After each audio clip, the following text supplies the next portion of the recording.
নেকি আপনি মানে নামাজ পড়বেন আর নেশা করবেন, গুটকা খাবেন, খৈনি খাবেন, বেরি খাবেন, গুল করবেন, জর্দা দিয়ে পান খাবেন, তারপর জন্য নেকি রয়েছে।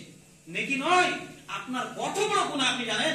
আল্লাহ নবী সাল্লাল্লাহু আলাইহি ওয়াসাল্লাম বলছেন, মান শারিবাল খামরা ওয়া সাকিরা, যে ব্যক্তি নিয়মিত নেশাদার দ্রব্য পান করলো, লাম তুকবাল লাহু সালাতুন 40 সাবাহান ওয়া ইন মাতা দাখালান নার ফাইন তাবা তাবাল্লাহু আলাইহি।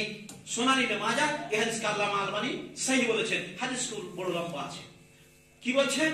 যে ব্যক্তি নিয়মিত নেশা পান করলো, যে ব্যক্তি নিয়মিত নেশা পান করলো, লাম তুকবাল লাহু সালাতুন 40 সাবাহান, তার 40 দিন পর্যন্ত ইবাদত কবুল হবে না, তার 40 দিন পর্যন্ত সালাত আদায় হবে না, তার 40 দিন পর্যন্ত নামাজ কবুল হবে না।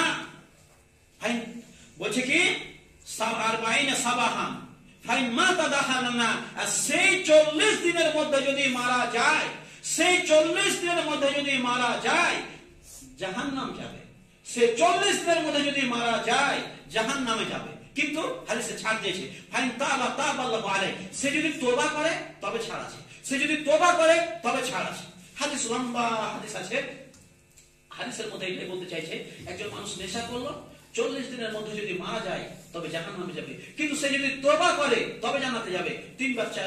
চারবারের কথা এসেছে। একবার নেশা করলো আবার তওবা করলো, একবার নেশা করলো আবার তওবা করলো, একবার নেশা করলো আবার তওবা করলো, তবে তার ছুটকারা রয়েছে। বলার উদ্দেশ্য এটাই যে নেশা করার পরে যদি তওবা করে তবে জান্নাতে যাবে, আর নেশা করার পরে যদি 40 দিনের মধ্যে যদি তওবা না করে আর ওই সময়তেই মারা যায় তবে জাহান্নাম যাবে, তবে জাহান্নাম যাবে। হাদিস সুনান ইবনে মাজাহ, এই হাদিসকে আল্লামা আলবানী সহিহ বলেছেন। জি, সময় আমার শেষ। এখান থেকে আমার বক্তব্য বিষয়ে ইতি করলাম।